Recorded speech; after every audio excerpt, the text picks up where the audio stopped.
Hi, I'm Marty Levinson. Welcome to the Northtown News Magazine. Hello, my name is Marty Levinson, and welcome to the Northtown News Magazine. Hi, I'm Marty Levinson, Avi's barber, located at Tui and Melvina, and I want to welcome you to the Northtown News Magazine.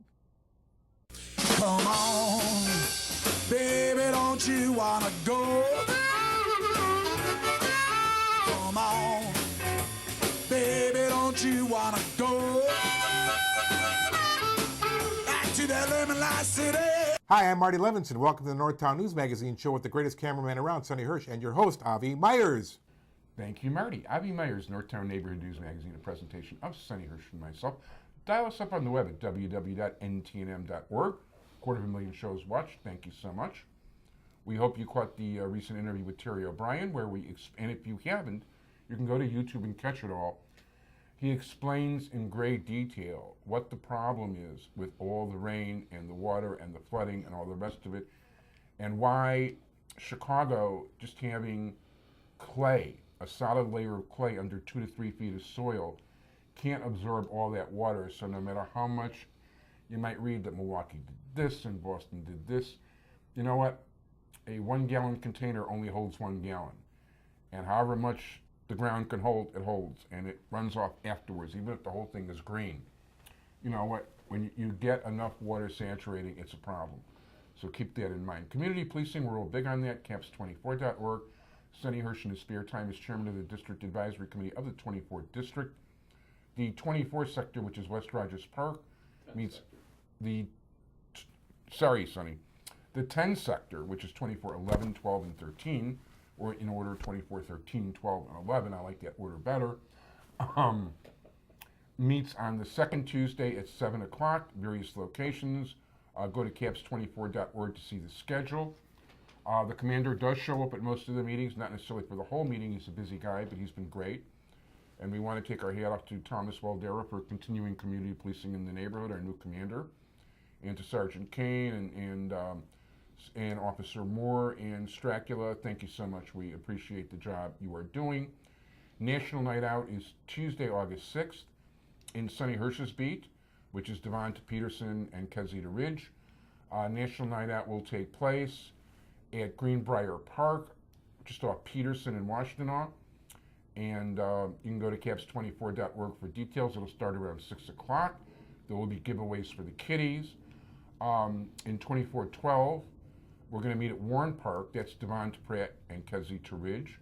Warren Park is at 6600 Northwestern. Also 6 to 7:30, there'll be giveaways for the kiddies. There'll be police there at both places, so you don't have to worry about, oh, it's a dangerous place to park. No, it's really not a dangerous place at all. And the fact is, it'll be filled with cops, so it couldn't be too much safer. But it's a good chance to get to know your policemen, the guys who patrol your streets, and getting to know them, having a relationship with them shows that, they shouldn't be afraid of you, you shouldn't be afraid of them. If you actually communicate and let each other know where the bad guys are, you can actually do some good for the community. It is a pleasure to have my favorite neighborhood newspaper publisher in the Chicagoland area, and somebody whose paper is a model for what I think a good neighborhood newspaper should be. You need to check it out on the web. He's the publisher, chief, editor, chief bottle, cook, washer, whatever you want to call it, of the Welles Park Bulldog. Patrick Boylan, how you doing? Hey, how you doing? You forgot janitor? Janitor. And Janitor. yeah, people don't realize when I was publishing Jewish Chicago and it was a monthly and I had like 6 full-time employees and 20 part-time employees and all these writers, at the end of the day, I was the one that got up the broom and the mop. Yeah. And I swept up for the next day. Yeah, you have to do that. There's a nice crew. We did get, we were up for Lizagore against the Daily Herald and the Chicago Tribune. Nice. For website. The Tribune took it, but it's nice competition. Yeah, considering the fact that their budget is only probably about 6 figures more than yours. Yeah, I'd like to have like 10% of their budget or something. That would help quite a bit. But no, I want to tell you, the makeup of the website, and I like it very much, it reminds me in some ways of the old Learner papers when there actually was a Learner paper, and it was a good Learner paper, which is really dating myself. Because it had been quite a while, not just since they were a paper, but they were good. because if you look at the front page, you get a really easy to see synopsis of different things that have happened recently within the neighborhood. And you get a good variety of what's going on and where you can go, and you get a real good feel for what the news is. Thank you. First of all, thank you, and I think your readers definitely appreciate it also. Yeah, it looks like we haven't looked at traffic we didn't really care about traffic, and we installed some new software. Yeah. And Avi, our traffic is what we had hoped for, about 125 to 150,000 views a month. I was very impressed, but we're not really selling ads against traffic, so we're not worried about the views. So we've been trying to talk about schools Yes. for the last couple of weeks. And this is a program that we record, and then it shows in a couple of weeks. So what I have to do is talk to Avi about something that will still interest you. The news is happening really fast, folks. Although we're hoping it'll be on the web in a couple of days, and I'll Facebook flash all of you guys. Thank you. So I just hope I don't get arrested for indecent exposure by flashing it on the web. oh my God. I'm sorry, go ahead. So look, let's roll back the tape to January when the CEO of the Chicago Public Schools noted that the schools, well, we know for years the schools have had financial problems. There's been a budget deficit at the schools, and the current, at this point, budget deficit is about $1 billion with a B dollars per year.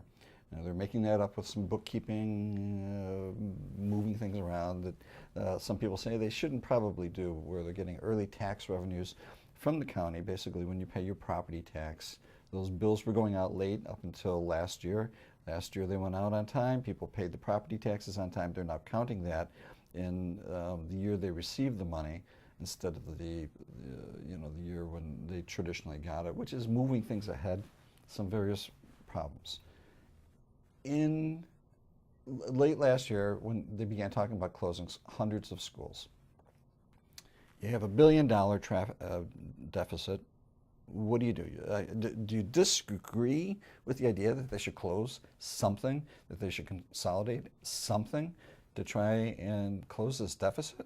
Well, actually, I was going to tell you something. First of all, you're right about the bookkeeping. I'm not an expert specifically in Chicago Public Schools, but when I was the editor-in-chief of the old Mayfair Word, which is now Truman College, I really spent a lot of time with the budget, and the president of the school at the time, Theodore G. Phillips, who was a great guy, helped me out quite a bit. And Oscar Shabbat, who was head of the city colleges for many years, I also got friendly enough with him that he showed me how the budget works and what they did, and what they would present that would be phony, which he didn't realize that I actually was going to print what he was saying, which, only being a reporter and editor of the paper, he had every expectation that everything he said should be published. Whoops. But I did, and you know what? There are a lot of the budget is so thick and voluminous, and you have so few people willing to. You have almost nobody willing to put in the time to really understand it, and you would need a team of people to understand it, and then to check into it. There are all kinds of tricks you can use. I was reading, as a matter of fact, yesterday in the Ahmed Khan's organization, I forget the name of it, he had a TIF meeting over at Devon Bank.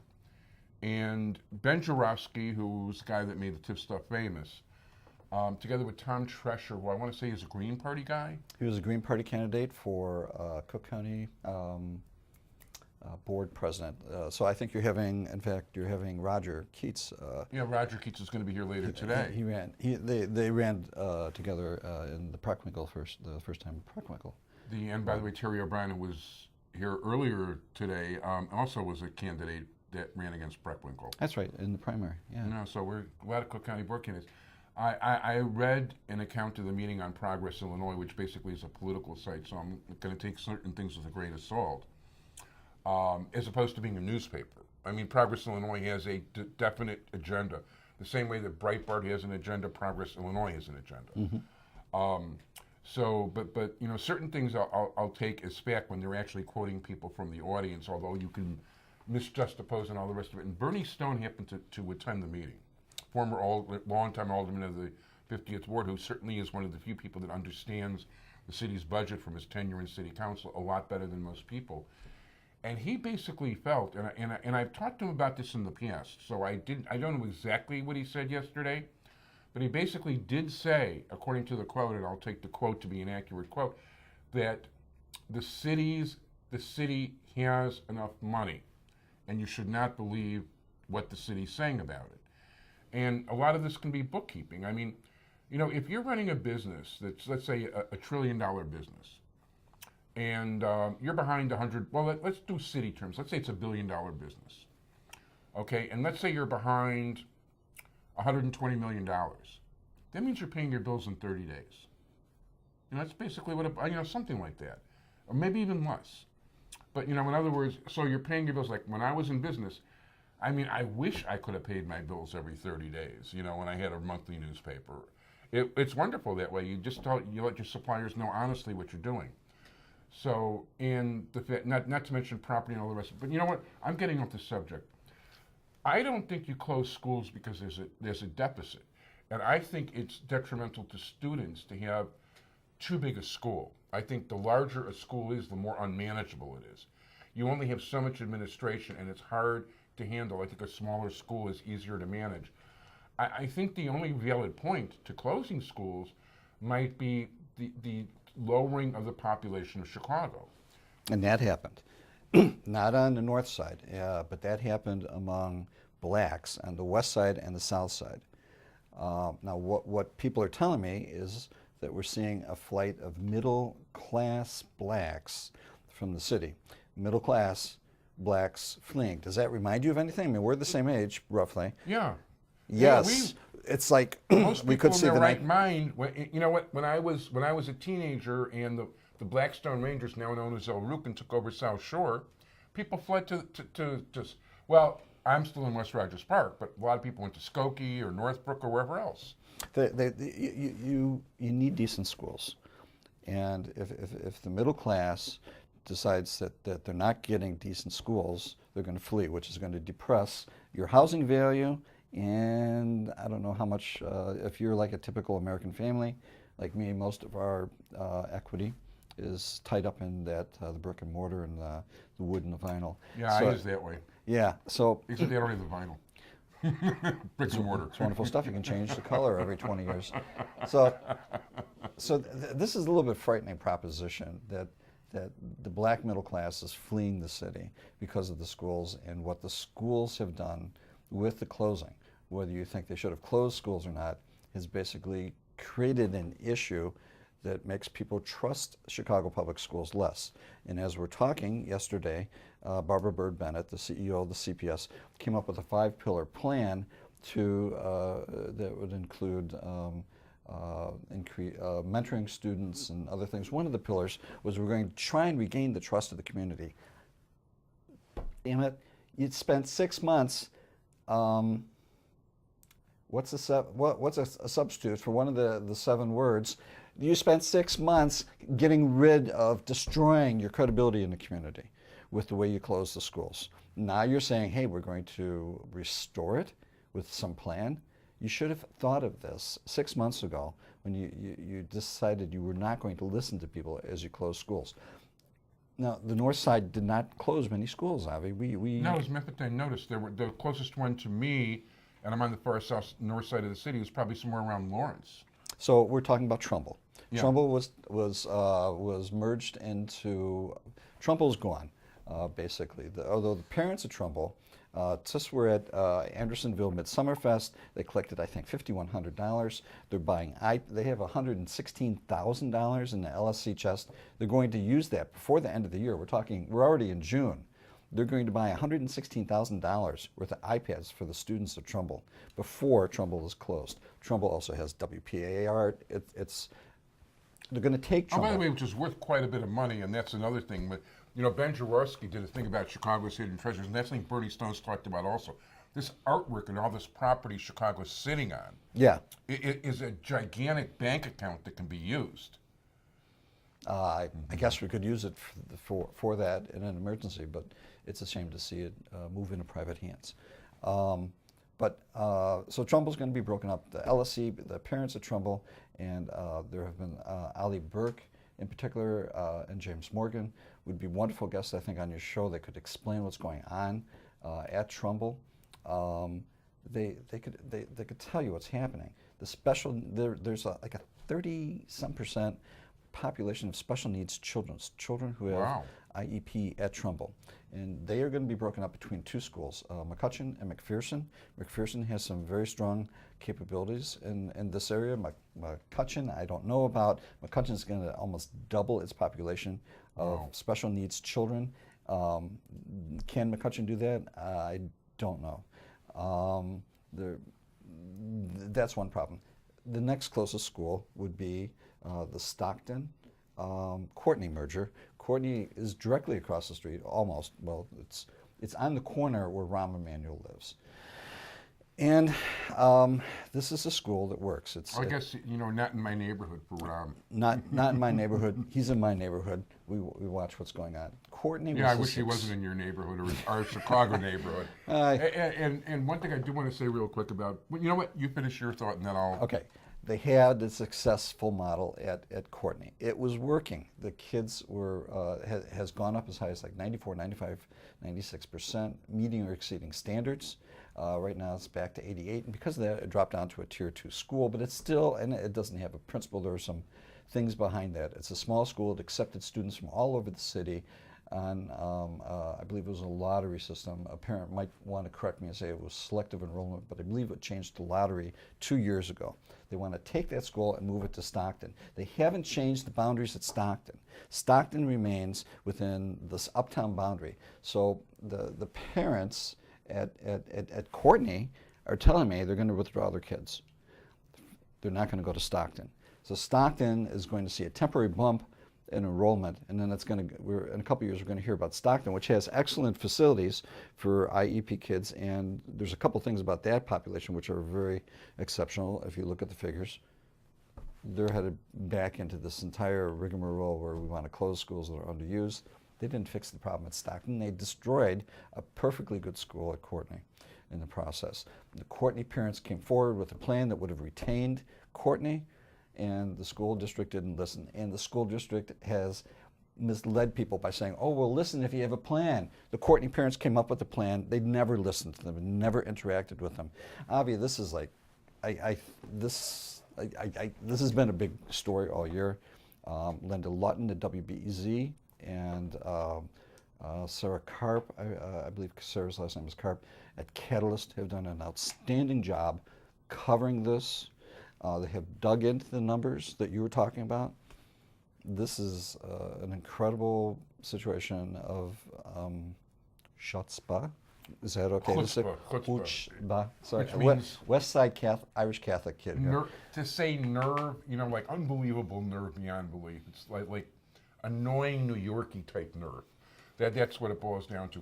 You know what? One of the things, let's talk about openness, because the one thing, whether it's Rahm Emanuel or my local alder thug, Deborah Silverstein, or Barbara Bird Bennett, the fact is, when they talk about open, honest, and you can read all the nonsense, and I read everything that Emanuel had to say that was in whatever paper there was to read, and Barbara Bird Bennett, open, and they didn't bother to meet with them at all.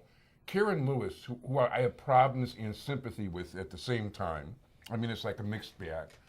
The fact is, she only met with Rahm once, in which he basically called her an MFer. And she hasn't met with him face-to-face since.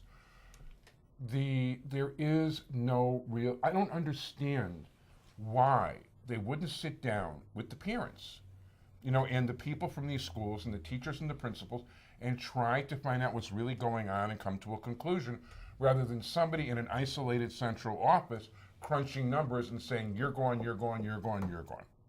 It was numbers. When you go, if there were tens of thousands of citizens who went to these meetings, Avi, and they talked about my child has to cross the street, it's a new gang boundary, they're endangered. My child has an IEP, they feel comfortable at this school, I don't want them to move. My child is doing well. We are confident in the role of the school in their life, and they're doing well. The schools, CPS, said the numbers aren't there, what I first proposed. The numbers aren't there. We have to close schools. The schools are only being used to 40% of capacity, which was contested by people from Apples to Apples and Raise Your Hand, which are two independent organizations which support education. Well, you know what? Once you start lying about being open in the process, you got to figure there's lies in the numbers and lies everywhere else too. Yeah. Because the fact of the matter is, Rahm Emanuel and Barbara Bird Bennett are just plain lying about a lot of things. Not everything, but a lot of things. Am I ready to say that they're lying on everything? Well, I don't know if Rahm I is don't- lying. Yeah.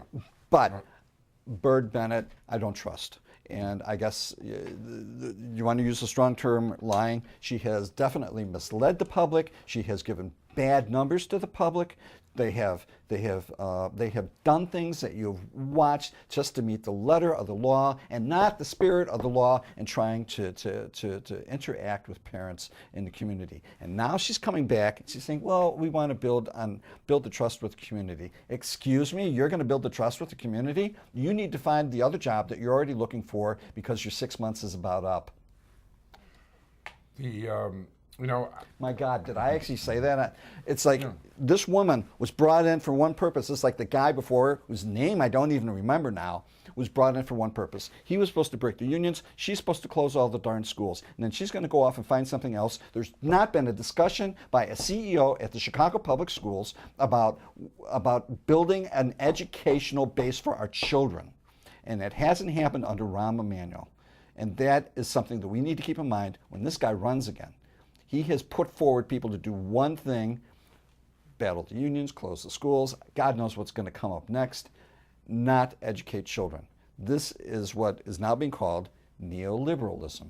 It's like, I don't understand the whole process, but it's called neoliberalism. We know where neoconservatism got us, but Well, anyway, journalists telling you what to do. Here we go. The mouth. That's okay. Speaking. I happen to like this. This is It's good television. When I yell at the camera. It's definitely that was terrific. And I got to tell you, first of all, Ron, somebody should run against him and whoever else. But you know what? It's like I strongly. One of the things I write in Jewish Chicago at the beginning of the thing. Whether I endorse mostly Democrats, which usually happens, or last time I went the Republican route because of the problems in Springfield and in Washington and all the rest of it. I don't believe in political philosophy whatsoever. The one thing to me that liberal and conservatives share in common, Democrats and Republicans share in common, is they're full of it, period. Okay? I believe in practical solutions to real life problems. And you know what? I'm going to add a sentence, I think, to the next one, and this is based on our conversation today. Because these people we're talking about, these are not numbers, these are human beings. These are people who, if treated properly and given a good education, can have a very good future and make this city and this world and this country a better place to live. And they are deserving of the respect they're entitled to for being human beings and treated fairly. I mean, I'm being taxed through the roof by this moron, and we're talking about Rahm Emanuel, by the way. Not to mention the double, right? The doubling of my water bill, my property tax going from like $2,800 to $4,500, among other goodies, and that's not to mention all the little traps and tricks. I mean, whether it's the speed cameras or whatever else, they're basically, instead of just coming out fairly and saying, look, we need more money. This is what we want to do. We need to do things right, and why don't we just set up a tax and do things on a fair and square basis. Instead, they're looking to entrap you, trick you, stunt you, and pull money out of your wallet. Whether it's inspectors, dishonestly going to the wrong places that whether they bother a politician or not because the city wants to add money to it. Matter of fact, there was a really good article in the Reader about this woman who actually won a statewide contest or a city contest for having like the most gorgeous natural garden and all that. Yeah. And she grows milkweed, and the milkweed was over 10 inches high. Yeah. And she got a ticket from the city And the judge saw it, and he heard the word milkweed, and he said $600 fine. Yeah. Which is now the minimum fine, which is crazy. She's growing stuff that's a natural plant to the area that's not a weed. And you know what? They're hitting her up for money, and they're doing this right and left. There is no regard to people from the Emanuel administration whatsoever of people as human beings. Well, I will go back. I'll go back to the schools for one more minute because I'm afraid of the garden thing too. We don't have a traditional garden in our front yard either, so we might get ticketed if the mayor decides to come after me. Prairie gardens are all over the place around here, and they're nice things if they're done right. Yeah, people in my neighborhood love my garden, winter, summer. It has something going on because things stick up through the snow and it has shadows and all this stuff. As a homeowner, most of your equity for your retirement is in your home. If the schools begin failing again, your home equity is going to take the pinch. And that's something important to remember. This is hitting you, whether you have children in school or not. If the schools begin collapsing, it's going to hit you financially.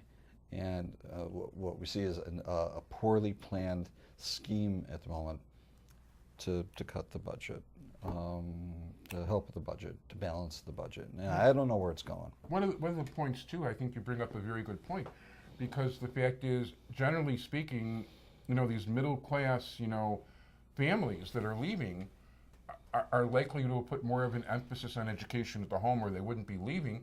So you're actually having some of the better students that could help teach some of the poorer students what's going on, and the poor students, are going to lose also because they're not going to have the brighter minds around them. Yeah.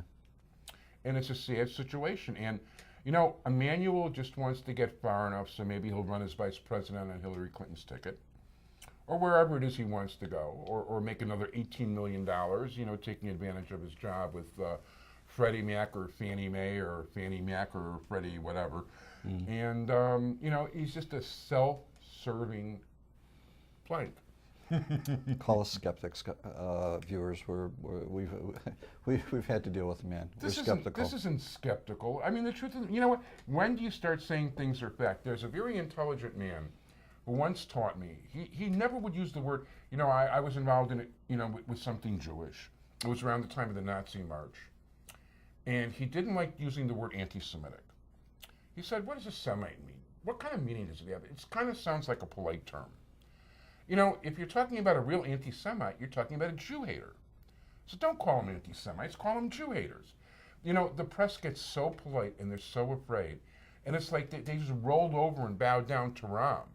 The minute there was even rumors that he would run or whatever else, why not call a spade a spade?